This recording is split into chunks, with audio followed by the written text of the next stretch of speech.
Esther chapter 1. These events took place during the days of Ahasuerus, who ruled 127 provinces from India to Kush. In those days, King Ahasuerus reigned from his royal throne in the fortress at Susa. He held a feast in the 3rd year of his reign for all his officials and staff, the army of Persia and Media, the nobles, and the officials from the provinces. He displayed the glorious wealth of his kingdom and the magnificent splendor of his greatness for a total of 180 days. At the end of this time, the king held a week-long banquet in the garden courtyard of the royal palace for all the people, from the greatest to the least, who were present in the fortress of Susa. White and blue linen hangings were fastened with fine white and purple linen cords to silver rods on marble columns. Gold and silver couches were arranged on a mosaic pavement of red feldspar, marble, mother of pearl, and precious stones. Drinks were served in an array of gold goblets, each with a different design. Royal wine flowed freely according to the king's bounty. The drinking was according to royal decree. There are no restrictions. The king had ordered every wine steward in his household to serve whatever each person wanted. Queen Vashti also gave a feast for the women of King Ahasuerus' palace. On the 7th day, when the king was feeling good from the wine, Ahasuerus commanded Mehuman, Biztha, Harbona, Bigtha, Abagtha, Zethar, and Carcass, the 7 eunuchs who personally served him, to bring Queen Vashti before him with her royal crown. He wanted to show off her beauty to the people and the officials because she was very beautiful. But Queen Vashti refused to come at the king's command that was delivered by his eunuchs. The king became furious, and his anger burned within him. The king consulted the wise men who understood the times, for it was his normal procedure to confer with experts in law and justice. The most trusted ones were Karshena, Shethar, Admatha, Tarshish, Maris, Marsena, and Memucan. They were the 7 officials of Persia and Media who had personal access to the king and occupied the highest positions in the kingdom. The king asked, according to the law, what should be done with Queen Vashti, since she refused to obey King Ahasuerus' command that was delivered by the eunuchs. Memucan said in the presence of the king and his officials, Queen Vashti has wronged not only the king, but all the officials and the peoples who are in every one of King Ahasuerus' provinces. For the queen's actions will become public knowledge to all the women and cause them to despise their husbands and say, King Ahasuerus ordered Queen Vashti brought before him, but she did not come. Before this day is over, the noble women of Persia and Media who hear about the queen's act will say the same thing to all the king's officials, resulting in more contempt and fury. If it meets the king's approval, he should personally issue a royal decree. Let it be recorded in the laws of the Persians and the Medes so that it cannot be revoked. Vashti is not to enter King Ahasuerus' presence, and her royal position is to be given to another woman who is more worthy than she. The decree the king issues will be heard throughout his vast kingdom, so all women will honor their husbands from the greatest to the least. The king and his counselors approved the proposal, and he followed Memucan's advice. He sent letters to all the royal provinces, to each province in its own script, and to each ethnic group in its own language, that every man should be master of his own house and speak in the language of his own people. Esther 2, 1-18. Some time later, when King Ahasuerus' rage had cooled down, he remembered Vashti, what she had done, and what was decided against her. The king's personal attendant suggested, let a search be made for beautiful young virgins for the king. Let the king appoint commissioners in each province of his kingdom, so that they may gather all the beautiful young virgins to the harem at the fortress of Susa. Put them under the supervision of Hegai, the king's eunuch, keeper of the women, and give them the required beauty treatments. Then the young woman who pleases the king will become queen instead of Vashti. This suggestion pleased the king, and he did accordingly.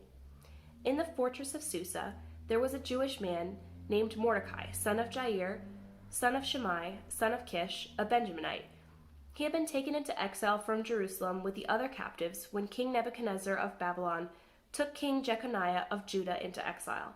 Mordecai was the legal guardian of his cousin Hadassah, that is Esther, because she had no father or mother. The young woman had a beautiful figure and was extremely good-looking. When her father and mother died, Mordecai had adopted her as his own daughter. When the king's command and edict became public knowledge, and when many young women were gathered at the fortress of Susa under Heggai's supervision, Esther was taken to the palace, into the supervision of Heggai, keeper of the women. The young woman pleased him and gained his favor, so that he accelerated the process of the beauty treatments and the special diet that she received.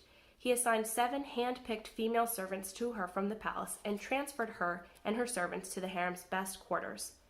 Esther did not reveal her ethnicity or her family background, because Mordecai had ordered her to not make them known.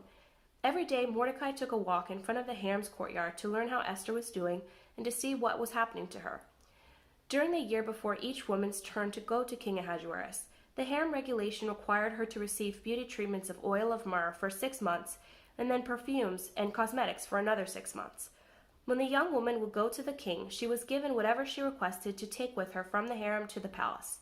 She would go in the evening, and in the morning she would return to a second harem under the supervision of the king's eunuch, Shaskaz, keeper of the concubines. She never went to the king again unless he desired her and summoned her by name. Esther was the daughter of Abihail, the uncle of Mordecai, who had adopted her as his own daughter. When her turn came to go to the king, she did not ask for anything except what Heggai, the king's eunuch, keeper of the women, suggested. Esther gained favor in the eyes of everyone who saw her. She was taken to King Ahasuerus in the palace in the 10th month, the month of Tebeth, in the 7th year of his reign. The king loved Esther more than all the other women. She won more favor and approval from him than did any of the other virgins. He placed a royal crown on her head and made her queen in place of Vashti. The king held a great banquet for all his officials and staff. It was Esther's banquet. He freed his provinces from tax payments and gave gifts worthy of the king's bounty. Esther 2:19 to 3:15. When the virgins were gathered a second time, Mordecai was sitting at the king's gate. Esther still did not reveal her family background or her ethnicity as Mordecai had directed. She obeyed Mordecai's orders as she always had while he raised her. During those days, while Mordecai was sitting at the king's gate, Bigthan and Teresh, 2 of the king's eunuchs who guarded the entrance, became infuriated and planned to assassinate King Ahasuerus. When Mordecai learned of the plot, he reported it to Queen Esther, and she told the king on Mordecai's behalf. When the report was investigated and verified, both men were hanged on the gallows. This event was recorded in the historical record in the king's presence. After all this took place, King Ahasuerus honored Haman, son of Hammedatha, the Agagite. He promoted him in rank and gave him a higher position than all the other officials. The entire royal staff at the king's gate bowed down and paid homage to Haman, because the king had commanded this to be done for him. But Mordecai would not bow down or pay homage. The members of the royal staff at the king's gate asked Mordecai, "Why are you disobeying the king's command?"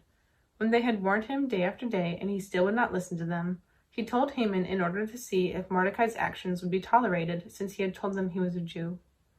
When Haman saw that Mordecai was not bowing down or paying him homage, he was filled with rage, and when he learned of Mordecai's ethnic identity, it seemed repugnant to Haman to do away with Mordecai alone. He planned to destroy all of Mordecai's people, the Jews, throughout Ahasuerus' kingdom. In the 1st month, the month of Nisan, and King Ahasuerus' 12th year, the pur, that is the lot, was cast before Haman for each day in each month, and it fell in the 12th month, the month of Adar. Then Haman informed King Ahasuerus, "There is one ethnic group scattered throughout the peoples in every province of your kingdom, keeping themselves separate. Their laws are different from everyone else's, and they do not obey the king's laws. It is not in the king's best interest to tolerate them.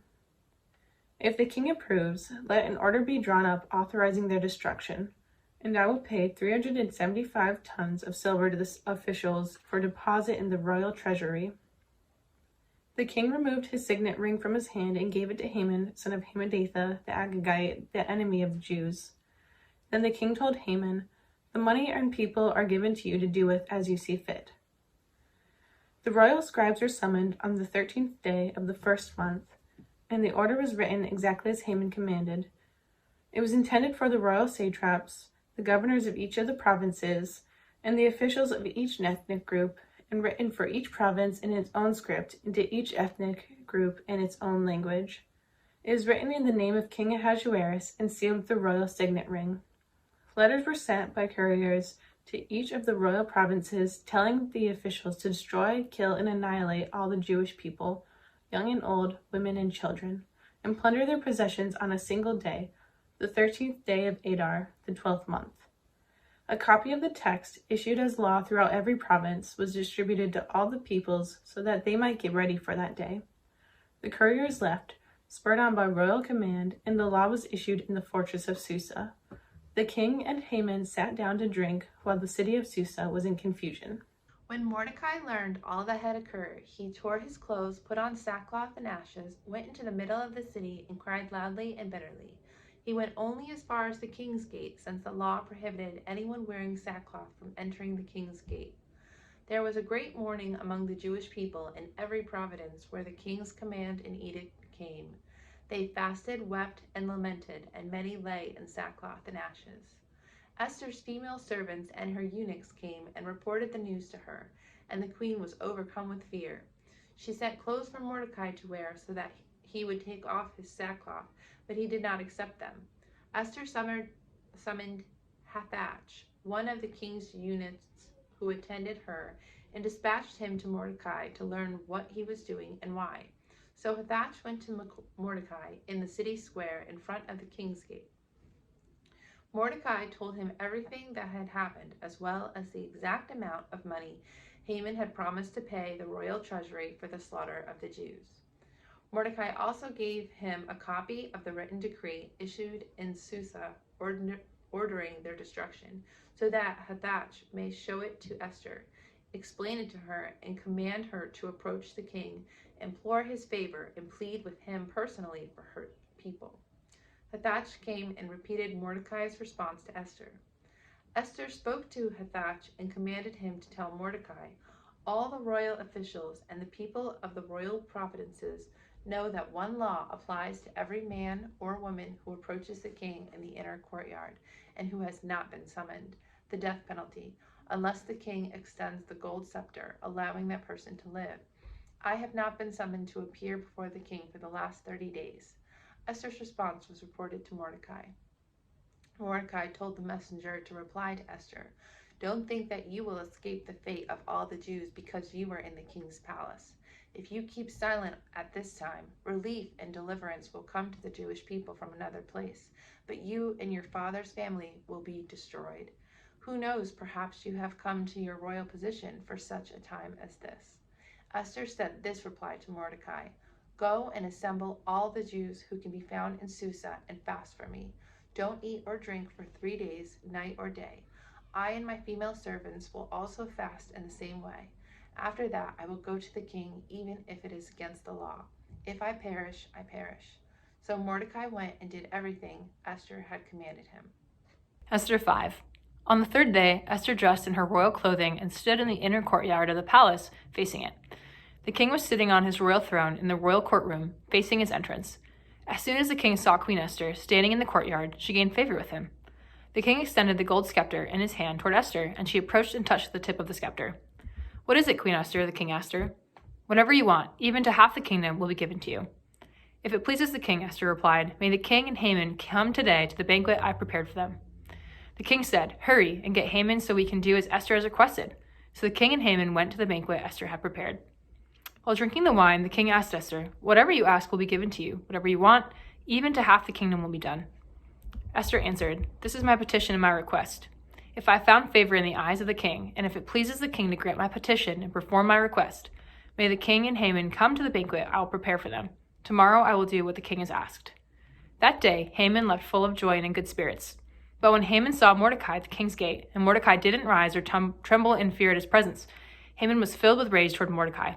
Yet Haman controlled himself and went home. He sent for his friends and his wife Zeresh to join him. Then Haman described for them his glorious wealth and his many sons. He told them all how the king had honored him and promoted him in rank over the other officials in the royal staff. What's more, Haman added, Queen Esther invited no one but me to join the king at the banquet she had prepared. I am invited again tomorrow to join her with the king. Still, none of this satisfies me since I see Mordecai the Jew sitting at the king's gate all the time. His wife Zeresh and all his friends told him, have them build a gallows 75 feet tall. Ask the king in the morning to hang Mordecai on it. Then go to the banquet with the king and enjoy yourself. The advice pleased Haman, so he had the gallows constructed.